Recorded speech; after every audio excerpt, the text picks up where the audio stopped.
Baik. Assalamualaikum warahmatullahi wabarakatuh. Waalaikumsalam warahmatullahi wabarakatuh. Selamat pagi Ibu-Ibu, gimana kabarnya? Sehat? Alhamdulillah Ibu, kabarnya sehat. Baik. Ibu-Ibu, terima kasih nih udah pada datang dalam penyuluhan kali ini ya Bu ya. Iya, Banyak ini Bu yang datang. alhamdulillah Ibu Banyak ya. banyak. Iya, Baik. Nah Ibu, perkenalkan saya Bida Latifa. Di sini saya akan melakukan penyuluhan mengenai KB nih Bu. Nah, sebelum saya mulai, ini saya akan bagikan brosur terlebih dahulu ya Bu ya. Nanti Ibu lihat dan baca dulu ya Bu ya. iya Nanti baik akan Bu saya Bidan. jelaskan. Baik Bu Bidan.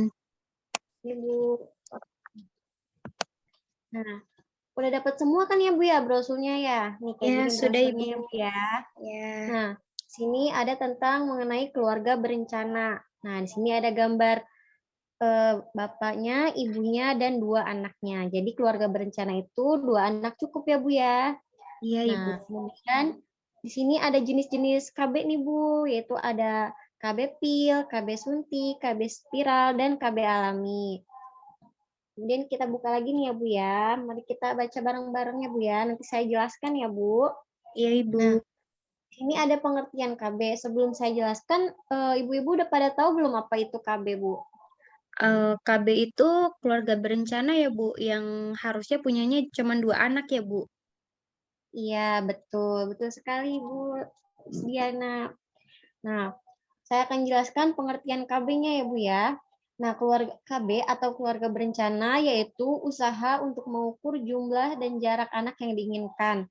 Agar mendapat hal tersebut, maka dibuatlah beberapa cara atau alternatif untuk mencegah ataupun menunda kehamilan.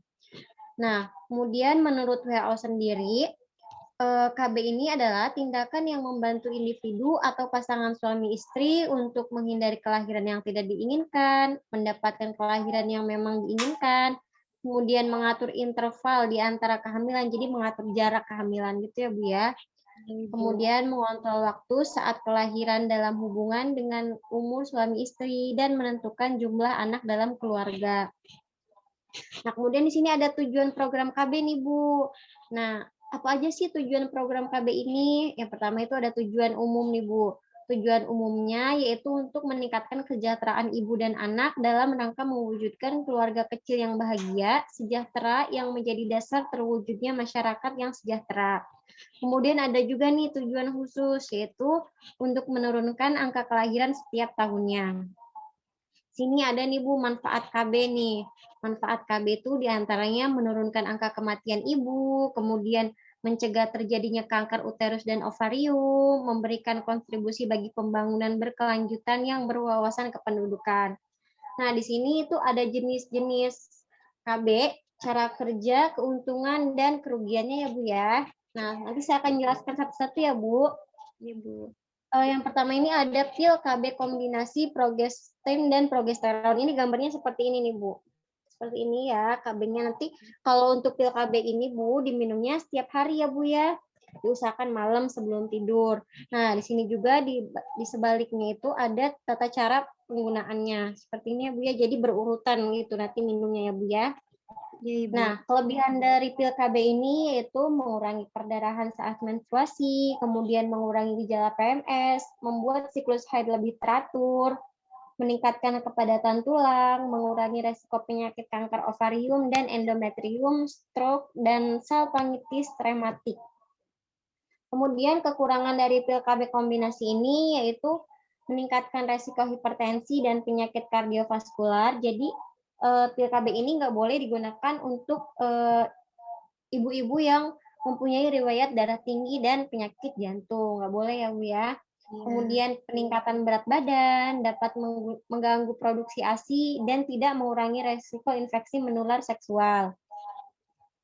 Kemudian yang kedua ini ada kontrasepsi suntikan atau KB suntik nih Bu. Nah, di mana kelebihannya yaitu tidak mengganggu hubungan seksual, tidak mengganggu produksi ASI, cocok digunakan bagi klien yang pelupa atau lupa minum pil. Jadi KB suntik ini Bu, ada yang suntik 1 bulan, ada yang suntik 3 bulan. Nanti disesuaikan aja dengan kebutuhan Ibu.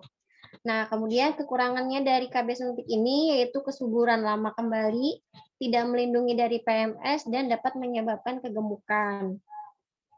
Nah, yang ketiga ini ada implan, ada KB implan.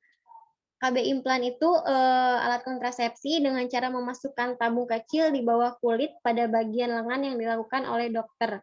Jadi kalau implan itu dimasukkan di lengan ya Bu ya. Jadi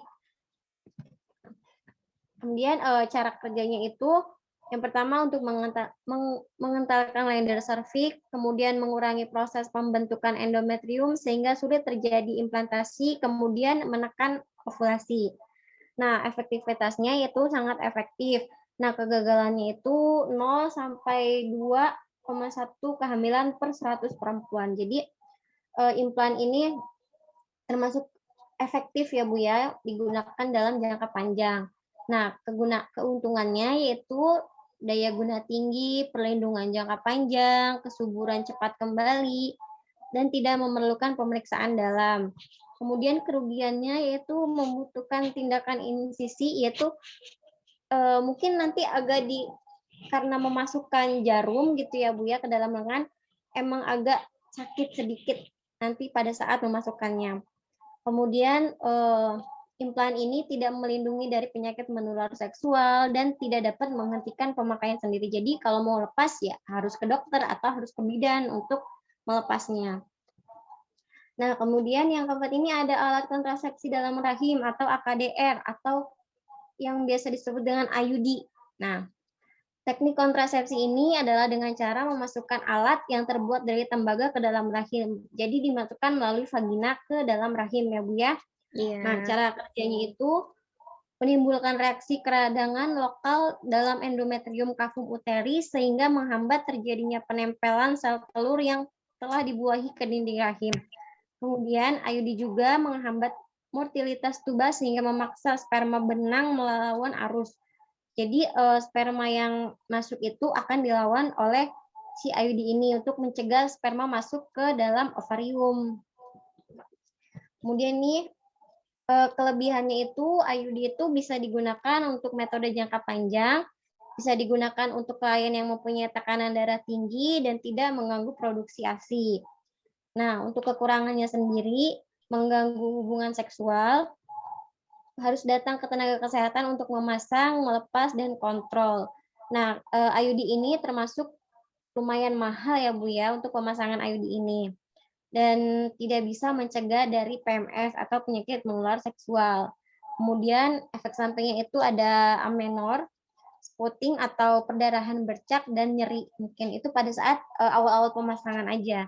Nah, bentuknya seperti ini, Bu, kayak huruf T gitu, kecil gitu ya, Bu, ya, nanti dimasukkan melalui vagina ke dalam rahim. Nah, kemudian ini ada kontrasepsi mantap. Apa sih kontrasepsi mantap itu? Kontrasepsi jangka panjang. Jadi kayak untuk memutus, benar-benar memutus gitu ya. Kalau dari perempuan itu ada vasektomi, kalau laki-laki ada tubektomi. Nah, yaitu saluran telur pada wanita disumbat dengan cara diikat, dipotong, atau dilaser. Sterilisasi pada wanita ini juga dilakukan dengan pengangkatan rahim. Nah, cara kontrasepsi ini bersifat permanen.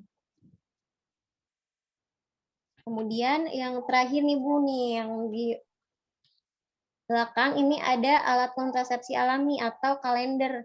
Nah, metode ini menggunakan perhitungan masa subur wanita dan menghindari berhubungan seks pada masa subur tersebut. Jadi, hanya boleh berhubungan itu pada pada waktu-waktu tidak subur. Nah, kelebihan dari kontrasepsi kalender ini itu murah karena tidak mengeluarkan biaya apapun dan tidak menggunakan alat atau hormon.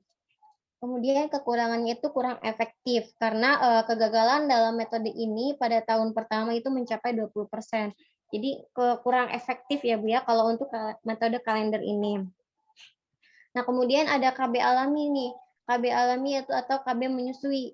Nah, pada ibu yang menyusui anaknya secara eksklusif, pembuahan tidak dapat terjadi selama 10 minggu pertama sehingga kehamilan dapat dicegah. Nah, kelebihannya itu sama seperti KB kalender tadi, yaitu murah karena tidak mengeluarkan biaya dan tidak menggunakan alat atau hormon.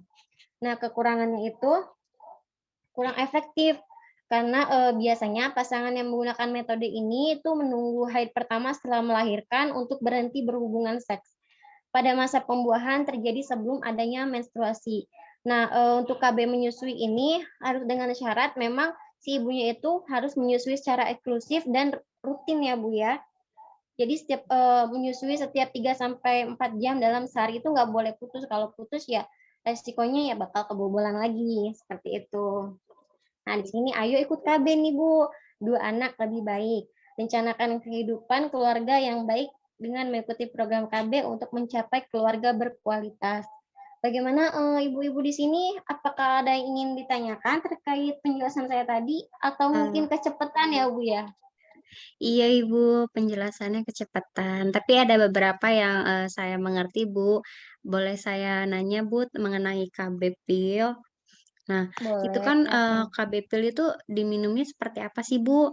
Eee, Kapan diminumnya? Terus, KB Pil ini kalau misalkan telat, resikonya bakal seperti apa ya Bu ya? Baik, Ibu. Terima kasih untuk pertanyaannya, Ibu Dian. Iya. Untuk KB pil ini diminumnya cukup 1 kali sehari saja, Bu, ya. Diminumnya pada malam hari sebelum tidur, atau bisa juga setelah makan supaya Ibu nggak lupa. Mungkin kalau mau tidur, takutnya kebablasan mau tidur. Jadi, sesudah makan boleh 1 kali sehari. Nah, eee, kalau pil KB ini kan seperti ini ya, Bu, ya, bentuknya kayak gini tuh. Nah, di belakangnya itu sudah ada tata caranya nih, Bu. Jadi kita nanti, mengikuti saja urutannya. Jadi ada hari-harinya gitu, dari hari Minggu, Senin, Selasa, Rabu, dan seterusnya. Jadi kita ikutin aja alurnya, terus habis itu setelah itu jika sudah habis, nanti ganti lagi selanjutnya, sama seperti itu. Nah, bagaimana kalau lupa? Kalau lupa berarti besoknya kita ganti lagi dengan minum 2 pil, seperti itu. Karena, Oh, resiko jika lupa telat minum pil ini itu ya resiko kegagalannya cukup besar, seperti itu, Ibu. bisa kebobolan ya Bu ya? Iya, benar. Bagaimana, ada yang lain, ibu-ibu yang lain, ada yang ingin ditanyakan lagi? Kalau misalkan untuk KB suntik itu, per 3 bulan atau memang ada setiap bulannya ada? Untuk KB suntik itu jenisnya ada 2, Ibu, ada yang 3 bulan dan ada yang 1 bulan. Nanti bisa disesuaikan aja dengan kebutuhan Ibu. Kalau Ibu, menyusui, itu kalau nggak pakainya apa sih, KB yang 3 bulan. Kalau Ibu yang nggak menyusui itu pakai KB yang 1 bulan, Oh, iya iya iya. Baik Ibu, saya gitu, sudah Bu, seperti paham. itu. Jadi nanti, disesuaikan dengan kebutuhan Ibu, KB-nya itu seperti apa. Iya Ibu, baik baik. Bagaimana Ibu, ibu-ibu yang lain, ayo dong, ada yang ingin bertanya? Sudah paham Bu.